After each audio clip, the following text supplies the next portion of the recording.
આ તમામ બાબતો સાથે આગળ પણ આ તમામ બાબતે વાત કરીએ પહેલા ઠંડીની વાત કરીએ કારણ કે ઉત્તર ભારતમાં ઠંડીનો ચમકારો જોવા મળી રહ્યો છે। દિલ્હીમાં ધુમ્મસને કારણે વિઝિબિલિટી પર અસર થઈ છે। પંજાબ, હરિયાણા, યુપી, રાજસ્થાન સહિતના રાજ્યોમાં અનેક સ્થળે ગાઢ ધુમ્મસ છવાઈ ગયું છે। ચાલુ સપ્તાહે કાતિલ ઠંડી પડવાની પણ આગાહી વ્યક્ત કરવામાં આવી છે। દિલ્હી સહિત ઉત્તર ભારતમાં કડકડતી ઠંડીની હવામાન વિભાગે આગાહી વ્યક્ત કરી છે। તો આખરે અહીં ચારો તરફ ધુમ્મસ છવાઈ ગયું છે અને વિઝિબિલિટી પણ એકદમ ઘટી ચૂકી છે। કાતિલ ઠંડીનું મોજું અહીં ફરી વળ્યું છે। તો ઉત્તર ભારતમાં કડકડતી ઠંડીની પણ હવામાન વિભાગે આગામી દિવસોમાં પણ શક્યતા વ્યક્ત કરી છે।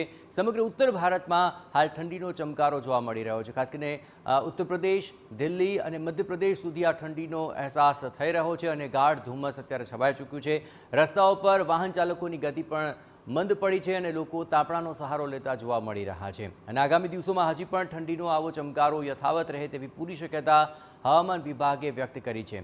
સમગ્ર ઉત્તર ભારત ઠંડીની ઝપેટમાં છે અને જ્યાં જુઓ ત્યાં બસ વહેલી સવારથી લઈને 9-10 વાગ્યા સુધી ગાઢ ધુમ્મસ છવાયેલું રહે છે અને આગામી દિવસોમાં પણ આ જ પ્રકારની પરિસ્થિતિ રહેશે।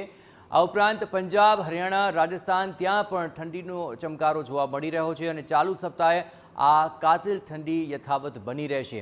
એક સપ્તાહ સુધી આ પ્રકારનો માહોલ બની રહે તેવી હવામાન વિભાગે શક્યતાઓ વ્યક્ત કરી છે અને ન માત્ર ઉત્તર પ્રદેશ પરંતુ સમગ્ર ઉત્તર ભારતના મહત્વપૂર્ણ રાજ્યોની અંદર આ પ્રકારે ઠંડીનો માહોલ જોવા મળશે।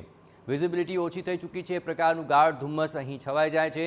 રસ્તા પર આખરે અવરજવર પણ ઓછી છે કારણ કે ઝીરો વિઝિબિલિટી જેવો માહોલ છે અને કાતિલ ઠંડી પણ એક અઠવાડિયા સુધી અહીં પડવાની પૂરેપૂરી શક્યતા હવામાન વિભાગે વ્યક્ત કરી છે।